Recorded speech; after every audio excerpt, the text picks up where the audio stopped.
go ahead and file the divorce papers."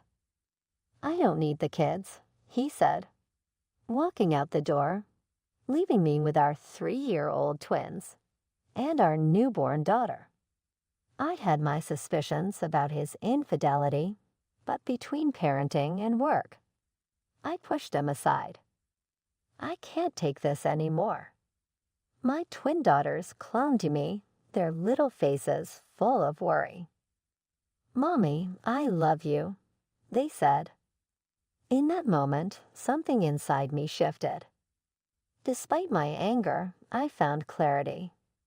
"Fine, let's do it," I said, signing the divorce papers without a second thought. A bitter smile crept across my face. He has no idea what's coming. After all the support I've given him, he's the one who'll regret this. And so, unknowingly, he started his downfall. "I'll be late again tonight." How many times had I heard those words? I'm Maya, 34 years old. We married 4 years ago, and I spoiled him a bit, probably because he's 2 years younger. The next year, we had twin daughters, and 3 years later, our third daughter arrived. Around the time she was born, he began coming home late, constantly. He used to say, "I hope the third one's a boy. I want to play catch with him." He was excited during the pregnancy, but everything changed when he found out it was a girl. At the hospital, he frowned when he saw our newborn daughter. "She doesn't look like me. She's not cute." Anger surged through me. How could he say that about his own child? What kind of father says that? I think that's when I first considered divorce. Even after we came home, his mood didn't improve. As my maternity leave was ending, he barely helped with the kids. "Show some interest in them," I told him. "If you're overwhelmed, hire a babysitter." "You have savings," he replied. I had a solid job at a top company, earning more than most women my age. Meanwhile, he was constantly changing jobs, struggling to hold one down. Maybe he resented my success. At the time, he was doing temporary work, and I worried about how long that would last. Since I couldn't count on financial support, I at least hoped he would step up as a father. But when I asked him to spend time with the kids, he complained, "It's too much work." Even when he did help, it was half-hearted and the girls were bored. He noticed they didn't like him much, and it bothered him. This pattern continued until one day, he just stopped helping altogether. "I'm tired from work. I need my weekends to rest." He'd either shut himself in his room or go out with someone else. Today, I had to work, even though it was the weekend. "I'm stuck if you don't watch the kids. I have things to do. Bye." He refused to watch them. I couldn't leave them alone, so I often had to find a babysitter last minute. This was tearing our marriage apart and hurting the kids, so I decided to consult with his parents. Their response was disappointing. "A wife must endure. That's the key. And don't forget to take care of what I mentioned the other day." My parents live far away, so I rarely see them. I didn't feel comfortable calling them and didn't know who else to turn to. "Hey, make me some food." I came home one evening to find my husband in pajamas, the room a mess. The only bright spot was seeing my kids, bored with their toys, light up with big smiles when they saw me. "Where were you so late?" "I had some errands at your parents' house." "Now hurry up and make dinner. I'm starving." "If you've been home all day, couldn't you have done the laundry or cleaned the bathroom?" He smirked at my question. I've decided not to do anything for people who don't show proper gratitude. "What do you mean?" "I cleaned the bathroom yesterday, and you didn't even thank me." I'm sure I said thank you. "Not that kind of thank you. I'm talking about $200 as a thank you." He held out his hand, asking for money. I was too tired and frustrated to argue, so I called him to the bathroom to talk away from the kids. "I do everything, work, house chores, and take care of the kids. Haven't you ever thanked me?"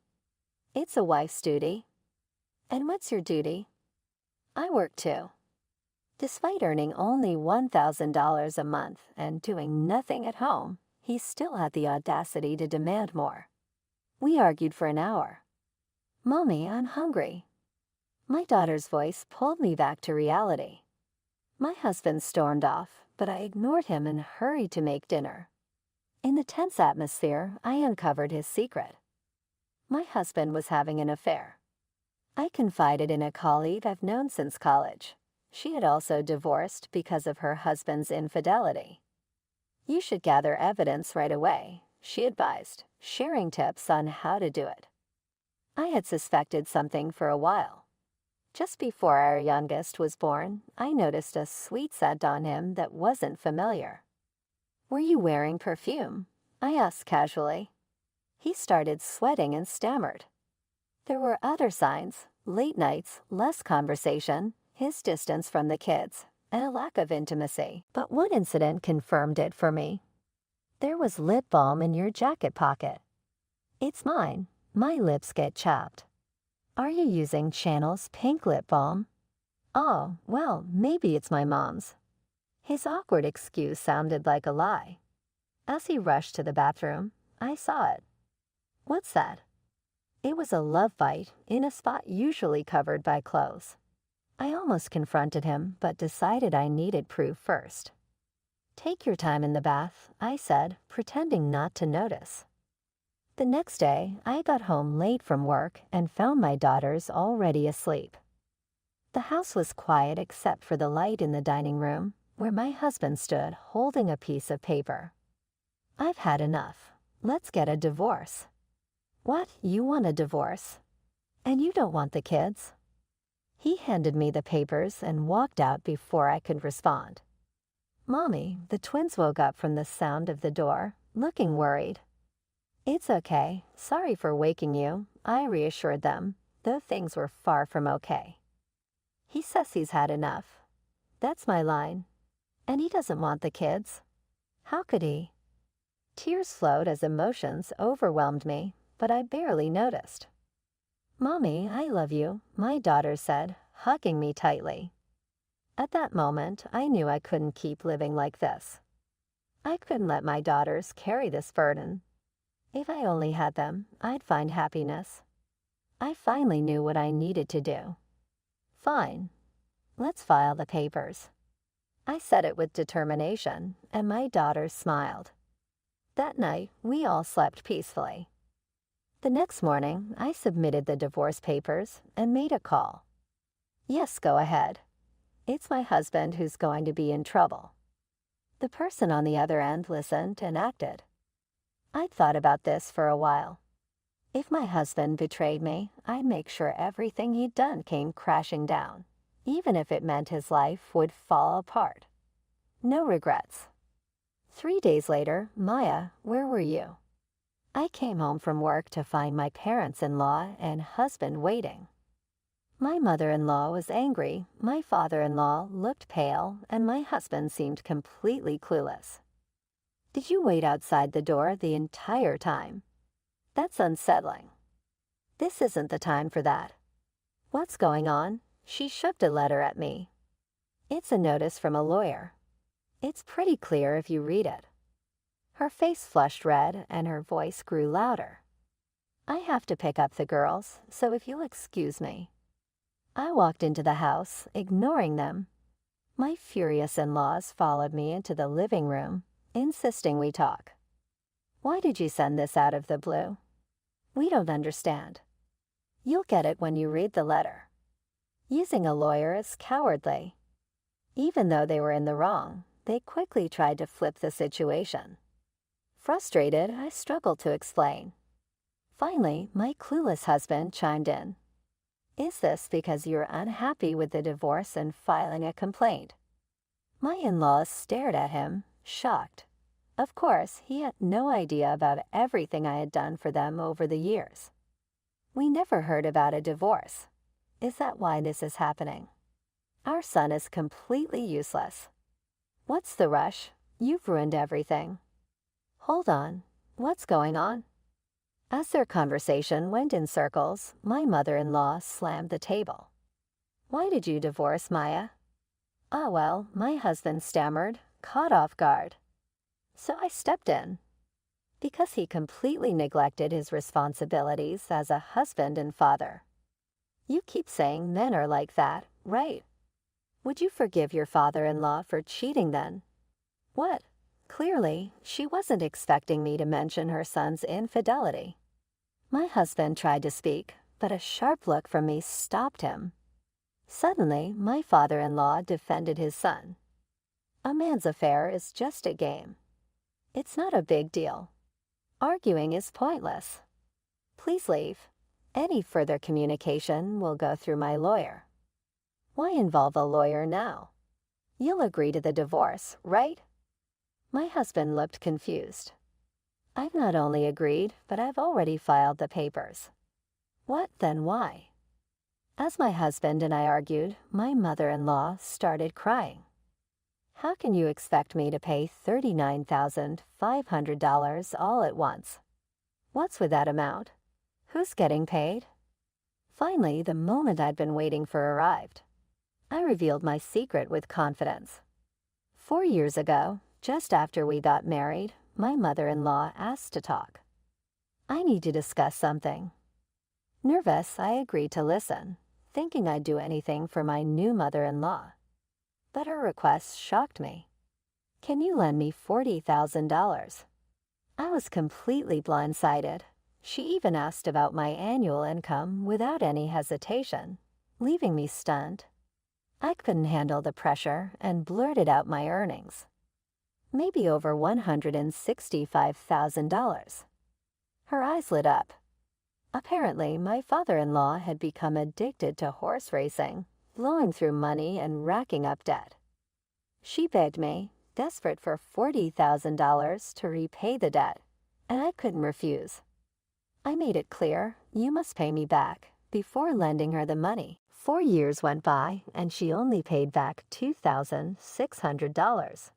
Sometimes she'd return some money, only to borrow it again. Realizing I'd never see the full amount, I hired a lawyer to demand the remaining $39,500. My husband's shocked expression almost made me laugh. "I promised to repay it gradually. Why demand it all at once? We're no longer family. I don't need to be considerate." That's when my mother-in-law let out a screech, furious at my husband. "You caused this with your affair. You should pay it instead of me." "Why me? We're retired. Our pension won't cover it. If you want to stay in my house, listen to me." Of course, she couldn't pay the $39,500. And my husband was unemployed at the time. "I'm going to live with Laura, so I won't pay." "Is that your mistress?" Tired of this back and forth, I decided to end it. Don't think it stops at $39,500. I'm also demanding $113,000 from both you and your mistress as compensation. And don't forget child support. "What? You can't do that." "It's only fair. It's the price for neglecting your kids and fooling around." "Where's the proof I cheated?" "Have you already forgotten you just admitted you're moving in with Laura?" I sighed and handed him the stack of evidence I'd gathered. I felt sick just looking at these. The photos were from his social media, showing him kissing and hugging his mistress. My lawyer had seen them too, and they were undeniable. "Why do you have these?" "I found your social media online. It's pathetic you thought no one would find it." My foolish husband had left his account open for the public, posting carefree photos. It was surprising that someone so clueless about technology would be so careless, but it made gathering evidence of his infidelity easy. My in-laws were stunned, staring at him with their mouths open. "All right, it's time for you to leave. I need to pick up the kids." "At least don't go after Laura for compensation." "What if she leaves me?" "I don't care." Since the situation wasn't getting better, I kicked the 3 of them out. "Open up, help me. I didn't know about the debt. I could hear my husband yelling through the door for a while. I'll call the police. At that, they finally left, dejected. A year has passed since then, and after paying me compensation, the mistress disappeared. Now my ex-husband, stuck living with his parents, was pressured to cover the $39,500, so he borrowed from a shady dealer. I got my money back quickly, but he's still on the hook for the $113,000 in compensation and $330 in monthly child support. He's earning his daily wage doing manual labor from morning till night. The interest on his debt is piling up, and he might never repay it in his lifetime. But that's not my concern. Mommy, hurry up, or we'll be late.